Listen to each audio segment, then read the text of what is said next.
did on a daily basis. But this gets a little tricky.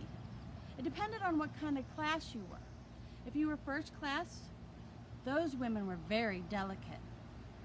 And they really didn't do much. Maybe some embroidery, beadwork, running of the household. But they were very, like I said, they're very delicate. So they were asked to keep calm and didn't overexert themselves. The middle class, however, would oftentimes be found working alongside maybe their husband in the store, or they were still running the household as well.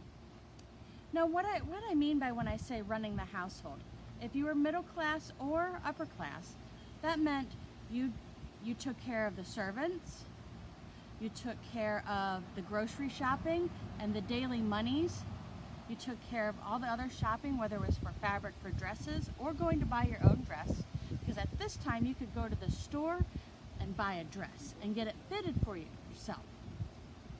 The lower classes, however, they all worked, whether it was a mucker, which meant that you cleaned up the streets, or maybe a feather dyer. Feather dyers were just like it said. You take a feather and you dip it and it gets dyed. What else was there? Seamstresses, ring presses, which meant that you would press a piece of metal to make it into a ring, like a jewelry ring. What else was there? There's a whole bunch of other different things. A watch crystal grinder, that was a woman's job too. Teachers, we all like teachers these days.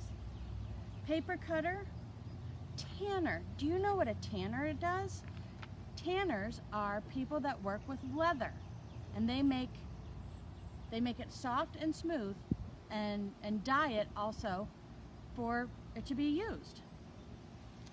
That being said, it was quite often that women were found during the Civil War working. Very few of the women actually went with their husbands, and those women were called camp followers. But most of them stayed home and took care of the family while the men were off to war. During the day, while the woman was at work and the man was off to war, she would be at work also. Have you ever heard the expression, "It takes a village to raise a child"?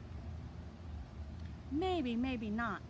But what that meant was the people that lived in the community would all help raise each other's children while one woman was working.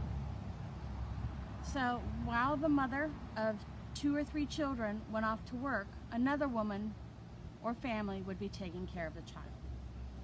Now, women on average made about $1 a week. It's not a lot, especially in today's standards. But that $1 a week went to rent. So if you were in the city, you paid about 50 cents a week per rent. Well, if you make $1 a week minus 50 cents a week, you still have 50 cents left over. Per week, you have to have coal. So coal per person per week was 42 cents.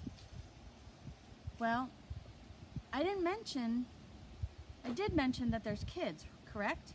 So if coal is 42 cents per person per week, and you have 50 cents for rent, that leaves you 8 cents left over.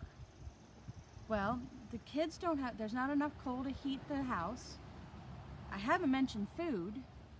And what if the kids need repairs for their outfits or clothes?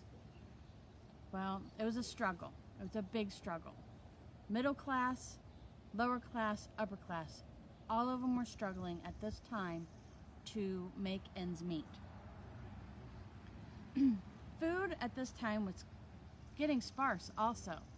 So rations inside the house were used.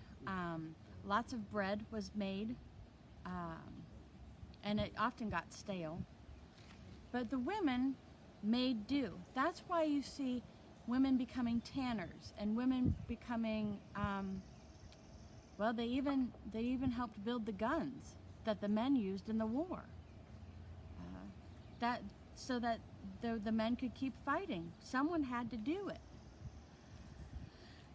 You also see a lot of the women having multiple jobs.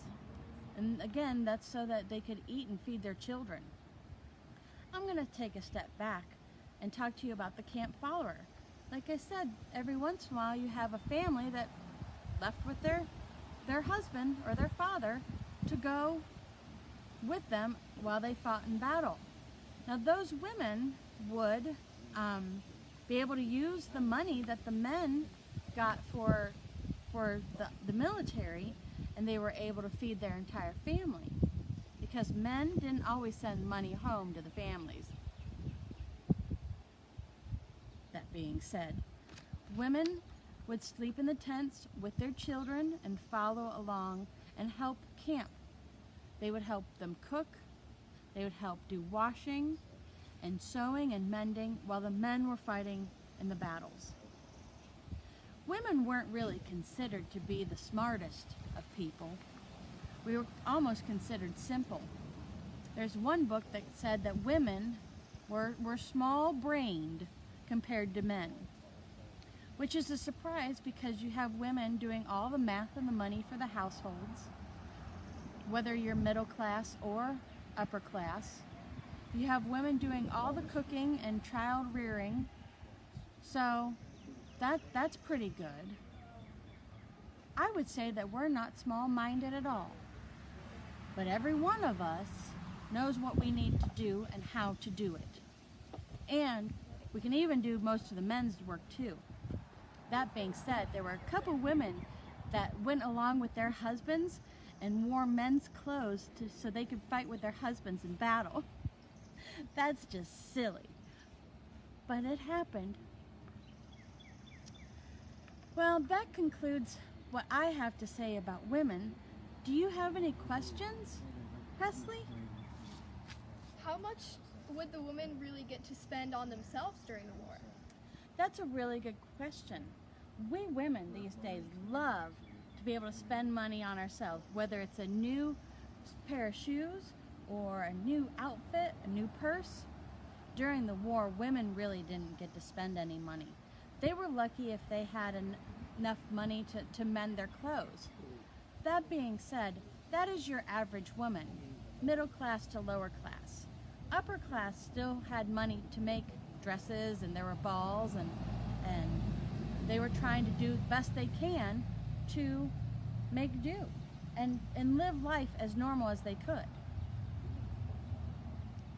Is that all? Well, thank you. I hope you enjoyed this afternoon. I sure enjoyed your company. Come back and visit us here at Zor anytime.